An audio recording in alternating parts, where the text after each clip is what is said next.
The day my parents divorced, two agreements lay on the table. One meant staying in the old neighborhood with my dad, who was drowning in gambling debts. The other meant moving to the coast with my mom, who'd remarried a wealthy man.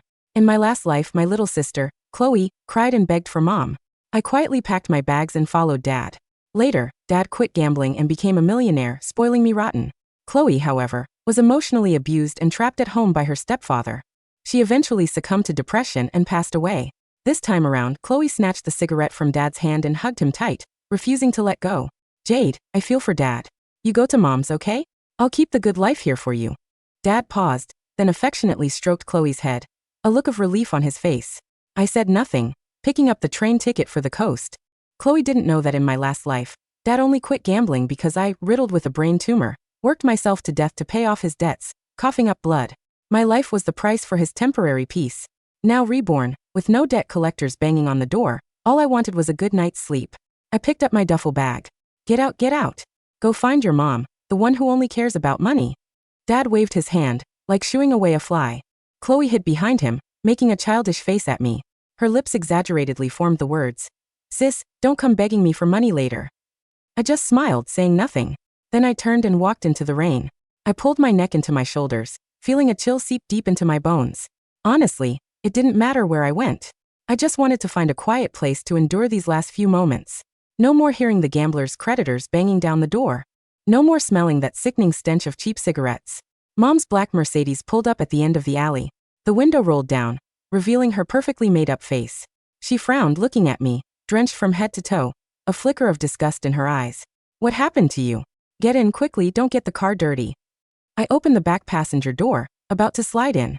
"Put that bag in the trunk." Mom pointed at the duffel bag in my hand. "It's filthy, probably crawling with germs." I paused, but I still obediently closed the door and put the bag in the trunk. Back in the car, I huddled in the corner, careful not to touch the luxurious leather seats. The heater was on full blast, but I still felt cold. "Jade, once we get there, you need to be sensible." Mom drove, glancing at me in the rearview mirror. "Your stepfather doesn't like noise. Don't leave your room unless you have to. Eat quietly and don't drag your feet when you walk. And never mention your dad. He's bad news." I looked out at the rain streaking past the window and nodded. Got it. The familiar spike of pain lanced through my head again. My vision blurred for a second. I reached up and pressed my forehead. "What's wrong?" Mom asked, her tone laced with impatience. "Nothing, just car sickness," I said. "So delicate," Mom scoffed. "Just like your dad." I closed my eyes, swallowing back the metallic taste of blood that welled up in my throat. Next time, no way I'm signing up for this again. The drive took 5 hours. By the time the car pulled into the hillside villa community, it was pitch black outside. Though ablaze with lights, the whole place felt eerily dead. "We're here." Mom parked the car, touched up her lipstick, and took a deep breath. She was shifting gears, transforming from the sharp-tongued woman she was with me into a sweet, devoted wife. "Get out of the car. Remember to call him Mr. Henderson." I followed her inside, still carrying my duffel bag.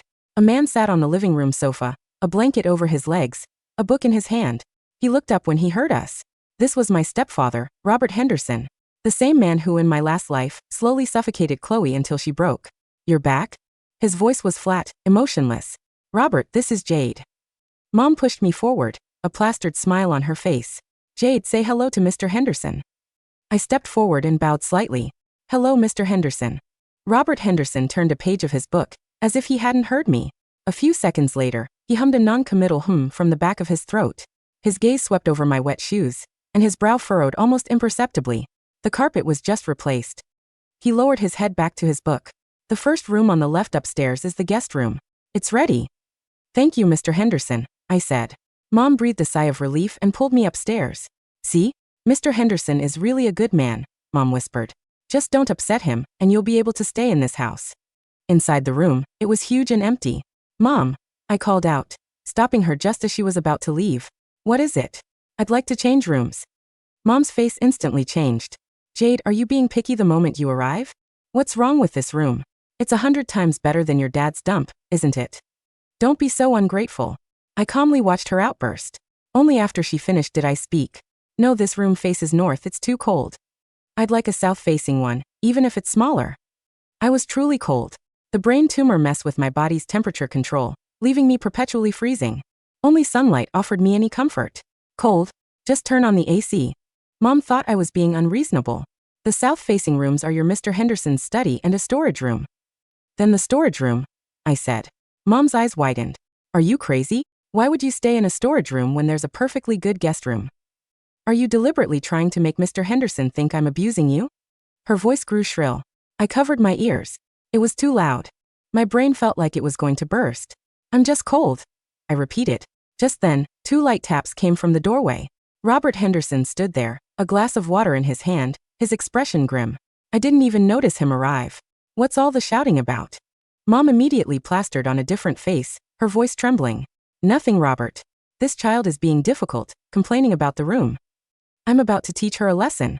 Robert Henderson looked at me and I looked back at him. His face was very pale, his lips bloodless, looking as if he were about to die. Which room do you want? He asked me. The one facing south. I pointed to the end of the hallway. That's where we store old furniture. It's fine, as long as there's sunlight. Robert Henderson was silent for a moment. Suit yourself. Just don't shout in the hallway. With that, he turned and left, showing no interest in this mother-daughter dispute. Mom poked my forehead hard. Go ahead and make a scene. Staying in a storage room. What will people say about me? I ignored her. Carrying my duffel bag, I walked to the end of the hallway. Pushing open the door, a cloud of dust greeted me. But I saw the floor-to-ceiling window. When the sun rose tomorrow, it would be warm in here. That was enough. I made my bed and placed the photo album under my pillow. My diagnosis was tucked inside the album. As long as I wasn't dead, no one would be idle enough to snoop through my things. That night, I slept soundly. There were no debt collectors in my dreams, only endless darkness. I settled into the house, like an invisible ghost. Robert Henderson liked quiet, so much so that even the housekeepers walked on tiptoes. Mom tried every trick in the book to please Robert. Cooking soups, giving massages, watching those boring financial news channels with him. She lived in this house like a high-class housekeeper. As for me, except for mealtimes, I rarely left my room. The storage room had been tidied up nicely. Though cluttered with old furniture, the sunlight was truly wonderful. I often pulled up a chair by the window and soaked in the sun all afternoon. Like an old woman. Sometimes Robert Henderson would pass my door. Seeing me sunbathing, he'd pause but never spoke. His gaze was strange, like he was looking at a kindred spirit.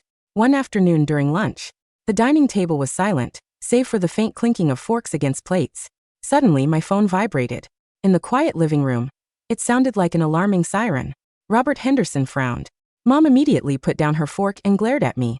Who told you to bring your phone to the table? No manners. Hang up. I took out my phone and glanced at the screen. It was Chloe. I pressed decline. Less than 2 seconds later, it vibrated again. I declined again. The third time it vibrated, Robert Henderson put down his fork. Answer it, he said, his voice flat. It's giving me a headache. I took my phone to the balcony. As soon as I answered, Chloe's voice exploded through the receiver. Jade, are you doing this on purpose?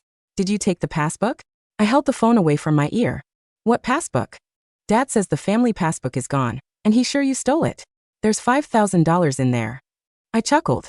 Those $5,000 were what I'd earned washing dishes last summer. That's my money, I said. Even if you earned it, it's still family money. Chloe said, her voice dripping with self-righteousness. Dad can't buy cigarettes now, and he's throwing a fit at home. Transfer the money right away, or I'll tell Mom you stole it.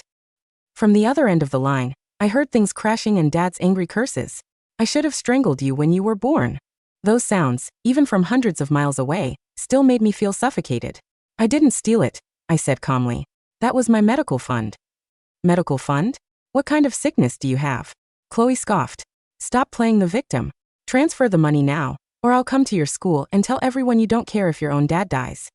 I looked out at the garden from the balcony. The flowers bloomed vividly, red as blood. Chloe, you chose your path. You have to walk it, even if you're crawling. Don't bother me. With that, I hung up and blocked her number. As I turned, I felt a warm gush from my nose. I reached up and touched it. My hand was covered in blood. I fumbled for a tissue from my pocket and pressed it to my nose. Tilting my head back, I tried to stop the bleeding. The blood flowed rapidly, trickling down my throat into my stomach, making me nauseous. I rushed into the downstairs restroom. Looking in the mirror, I saw bright red blood staining half my face. I turned on the faucet and frantically washed it away. What are you doing? A voice suddenly came from behind me. I froze. Through the mirror, I saw Robert Henderson standing in the doorway. He looked at my face, streaked with water and blood, his eyes deep and unreadable. I roughly wiped my face. Just a nosebleed. I mumbled, lowering my head. Probably from the heat. Robert Henderson didn't say anything. He walked over and handed me a clean hand towel. Wipe that off. I took the towel and pressed it to my nose. Thank you, Mr. Henderson. He looked at the faint pink stains in the sink that hadn't been rinsed away yet. Does this happen often? Occasionally. Elite. The nosebleeds had been happening more and more frequently lately. Robert Henderson stared at me for a moment. You should see a doctor, he said. No need. It's an old problem, I replied, lowering my head, trying to slip past him. Jade. He stopped me. You don't have to live so cautiously in this house. Your mom is your mom, you are you. I froze, looking up at him. His expression was still detached, but there was a hint of something in his eyes I didn't understand. If you're not feeling well, say something. Stop trying to be tough. Nobody's giving you a prize for enduring all this pain alone. With that, he turned and left, leaving me alone in the restroom. The towel in my hand carried a faint scent of pine. It was his scent, mixed with a faint whisper of decay. The towel Robert gave me became my only secret. I washed it, dried it in my sunlit storage room, and folded it neatly, but I never returned it. My condition deteriorated faster than I expected. The nosebleeds became a daily ritual, and the headaches evolved from sharp spikes to a dull, constant roar, like a train permanently rushing through my skull. Robert Henderson and I developed a strange, silent routine. He spent his days in the study. I spent mine in the storage room. We were like two ghosts haunting opposite ends of the hallway. One afternoon, a week after the restroom incident, I passed out in the garden. I didn't lose consciousness completely. I just felt the world tilt, the blue sky swapping places with the green grass, and then the cold earth against my cheek. I couldn't move my limbs.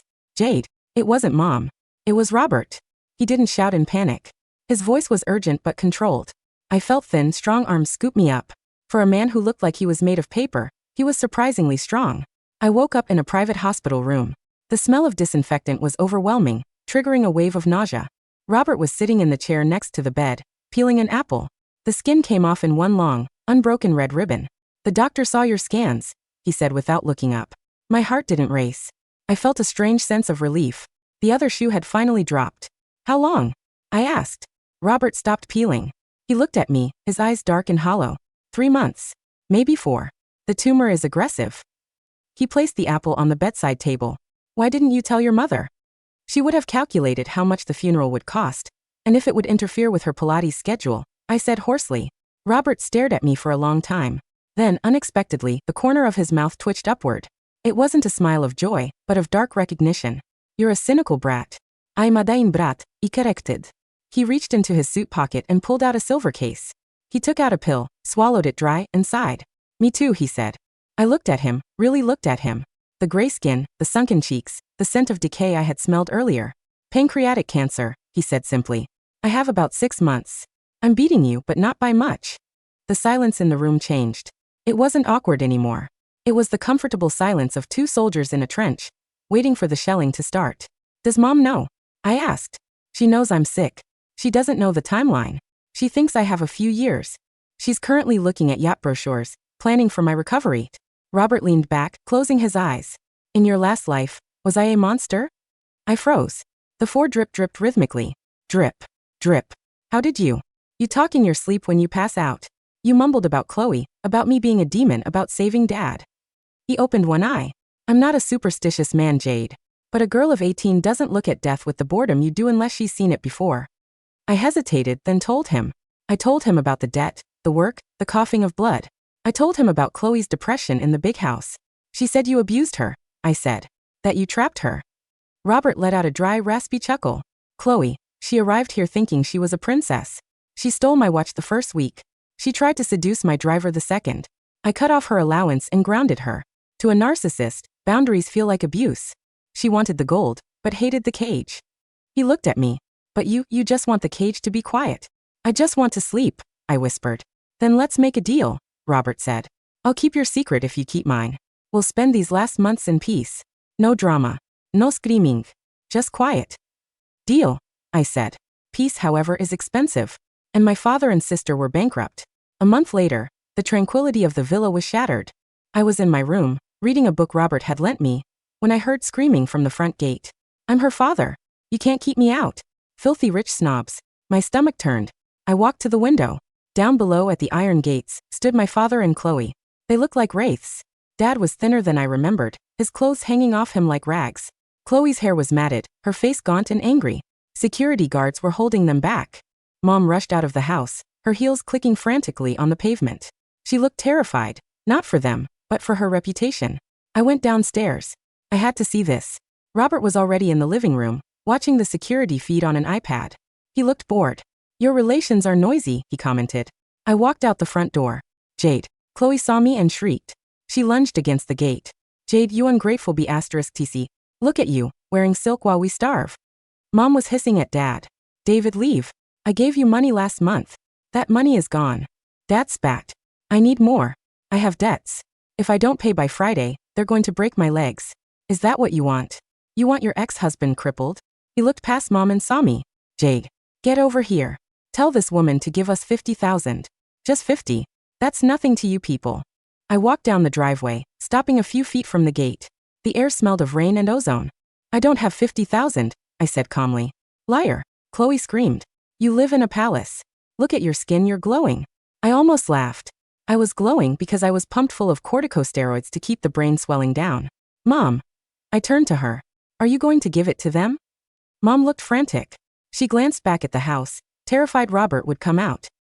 I can't. Robert checks the accounts. I can't explain a withdrawal that big. Then I'm not leaving. Dad grabbed the bars of the gate. I'll scream until the neighbors call the news. Billionaire Robert Henderson's wife lets ex-husband starve.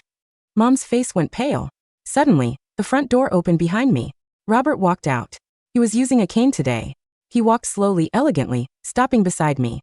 The screaming stopped. Dad shrank back a little. Robert had an aura of death that terrified living things. Mr. Henderson, Dad stammered. We're just having a family dispute.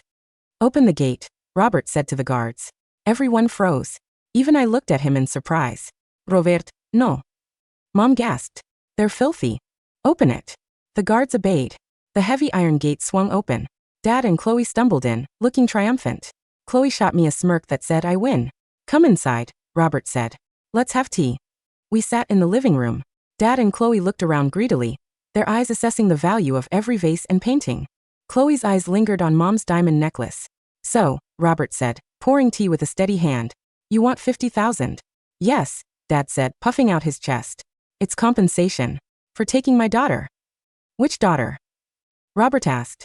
The one you threw out, or the one you dragged here? He pointed a long, pale finger at Chloe. You wanted the good life with your father. Why are you here? Chloe's lip trembled. He lied. He didn't win. He just lost. He hits me. She pulled up her sleeve to reveal bruises. I felt a pang of sympathy, but it was distant, like watching a movie. I had warned her. And you, Robert looked at Dad. You gambled away your life, and now you want to gamble away mine. It's just money to you, Dad shouted. True, Robert said. He reached into his jacket and pulled out a checkbook. He wrote a check, ripped it out, and placed it on the table. 50,000.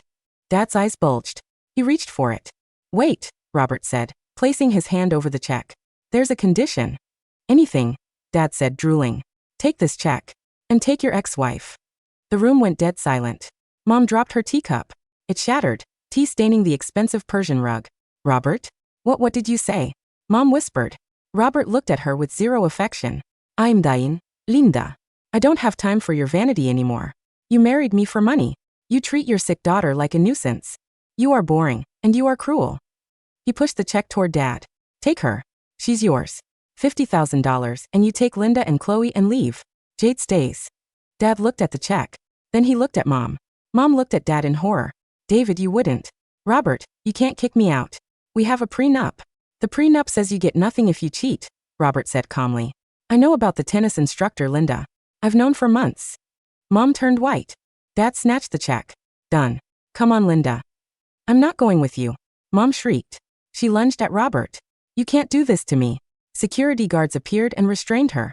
Jade. Mom screamed, turning to me. Jade, help me. Tell him. I'm your mother. I sat on the sofa, holding my warm cup of tea. My head was pounding, a rhythmic thumping that synced with my heartbeat. You told me to be quiet, I said softly. You told me not to cause trouble for Mr. Henderson. Jade. Dad grabbed Mom's arm. Shut up and come on. With 50 grand, we can go to Vegas. We can turn it into $1 million. Chloe looked between them, then at me. Jade, can I stay? Please. I looked at my sister. The cycle was restarting. Dad would gamble the money. Mom would scream. Chloe would be the victim again. No, Robert answered for me. This is a house for the dying. You're too full of life, child. Go with your parents. They were dragged out. The screaming faded as the gates closed. The silence returned. Robert sighed and leaned back. That was exhausting. I think I need a nap. You lost 50,000, I said. I paid 50,000 for silence, he corrected. Cheap at twice the price. The last 2 months were the best of my 2 lives. With Mom gone, the house was truly ours. Robert fired the judgmental staff and hired a quiet nurse and a chef who made soft foods that didn't hurt our stomachs. We stopped pretending. I stopped wearing wigs to hide my thinning hair.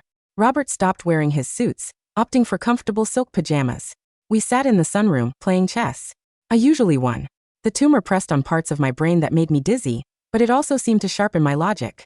You know, Robert said one day, moving a night. I never wanted children. I thought they were parasites. We are, I said.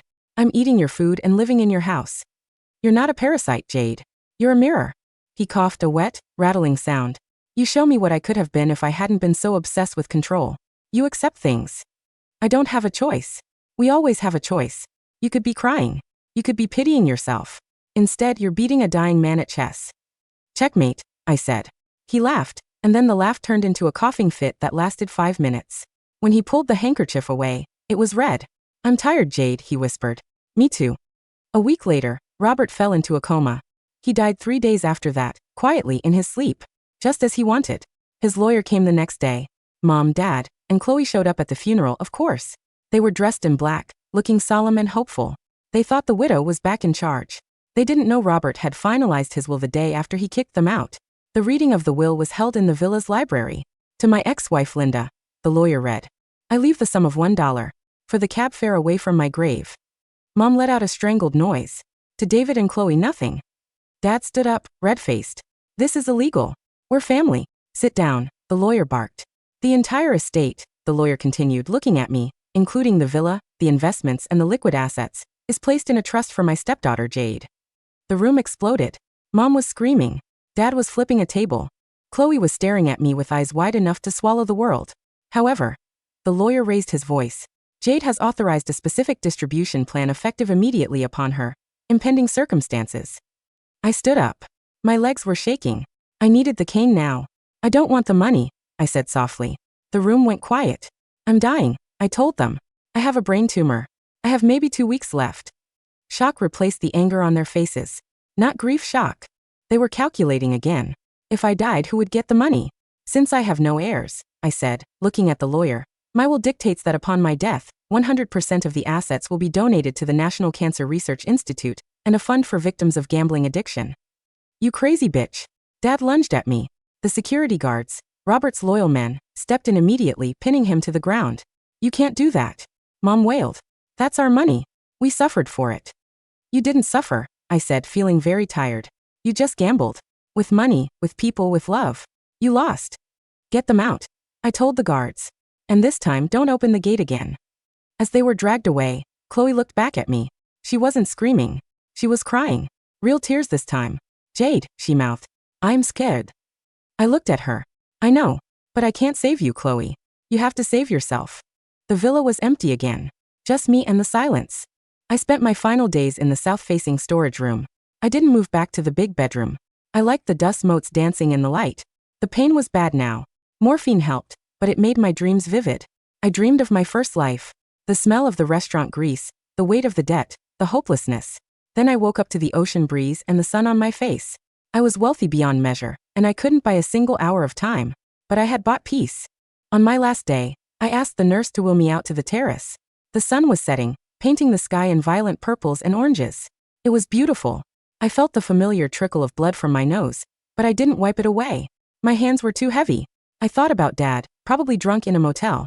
I thought about Mom, looking for her next target. I thought about Chloe, realizing that the good life isn't a place you go, but a person you become. I hoped she would survive. I hoped she would eventually leave them. But it wasn't my burden anymore. My breath hitched. The darkness at the edge of my vision began to creep inward, soft and fuzzy like a wool blanket. It wasn't scary. It was just time. The sound of the waves seemed to get louder, then softer, turning into a gentle lullaby. Finally, I whispered to the empty air. I closed my eyes. And I had a good night's sleep.